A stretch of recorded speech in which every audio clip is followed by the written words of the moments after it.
It's one thing to be at Passion and be in a room of this many thousands of people worshiping God and being able to raise our hands and believe in Him confidently because everyone else is too. It's another thing to go back to your campus and for your heart to truly break for the people around you and to be willing to be a light in the darkness and to be willing to actually use the power, the Holy Spirit inside of you to speak to people, to pray to people, to believe for people on your campus. Friend, the call of God on your life in this room today that you will respond to, man, He's coming after you, but He is also coming after the people you're going back to. It's not just about you. It's about the university. It's about your future family.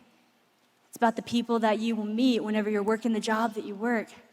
When you become a believer, when you become found by God, now you're on the mission to go help find others. Carrying on, it says, what should we do then? That the sea may quiet down for us, verse 11. For the sea continued to grow more and more tempestuous.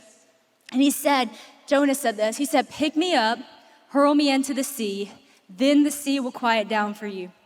For I know it is because of me that this great tempest has come upon you. Nevertheless, the men began to row harder to get back to dry land, but they couldn't.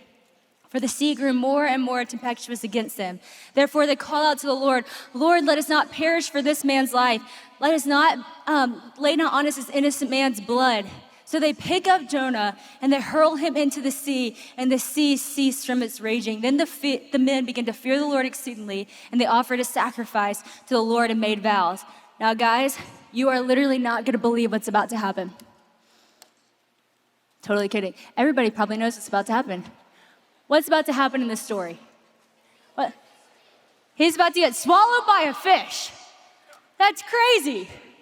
Okay, sometimes we know these stories so well that they lose their edge of your seat, right? Suspicion. Because if you were really just reading this for the first time, you would not believe what's about to happen next. You'd be like, he's about to die. How is there 2-3 more chapters? What is about to happen? And he deserves to die, right? Because he's gone the opposite way. And Jonah thinks he deserves to die. Jonah's like, throw me over. It'll be done. Just throw me over. I'm caught. I'm found.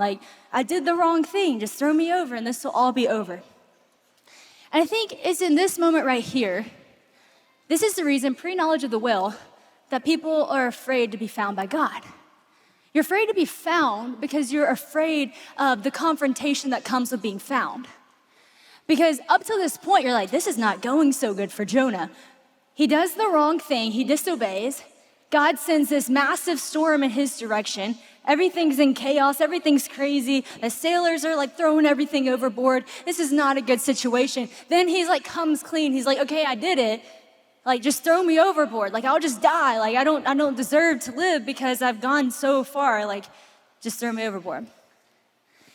And in this moment, what's so wild to think about is that even though everybody in this room knows that Jonah is about to get swallowed by a whale, let me tell you who did not know he was about to get swallowed by a whale.